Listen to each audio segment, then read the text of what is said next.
তো আমাদের সাথে রেডি হতে হতে কিছু কথা বলি। Hi, this is me Anwesha and welcome back to my channel.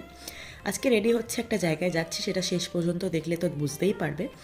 তো প্রত্যেক বছর না সরস্বতী পুজোটা একটু অন্যরকম কাটতো, বন্ধুদের সাথে যেতাম কোনো ক্লাবে হোক বা কোনো পাবে হোক। জানি আবার অনেক গুরুজনরা আছে, সরি ফর দ্যাট, একটু অন্যরকমভাবে কাটাতাম প্রত্যেকটা বছর শাড়ি পরে রেডি হয়ে। অনেকেই হয়তো আগের ভিডিও দেখেছো, কিন্তু এই বছরটা একটু অন্যরকমভাবে কাটাবো বলেই ভেবেছিলাম আমার নিজের বাড়িতে আমি সরস্বতী পুজো করব। তাই রেডি হচ্ছিলাম যে কুমোরটুলি যাবো আর মাকে নিয়ে আসবো আমার বাড়িতে, and I was so excited আর ভীষণ খুশি তোমাদের সাথে প্রত্যেকটা ভিডিও একটার পর একটা শেয়ার করবো। তাই যারা প্রথমবার দেখছো আমার চ্যানেলটাকে একটা সাবস্ক্রাইব করে দিও, যাতে প্রত্যেকটা ভিডিও তোমরাও দেখতে পাও কীরকমভাবে কী করছি। সো মাকে নিয়ে তো চলে এসেছিলাম, ভীষণ খুশি, জানি না কতটা কি করতে পারবো। অ্যান্ড হ্যাঁ, সরস্বতী পুজোর কিছু মেকআপ লুকও তোমাদের সাথে কালকে দিয়ে শেয়ার করবো।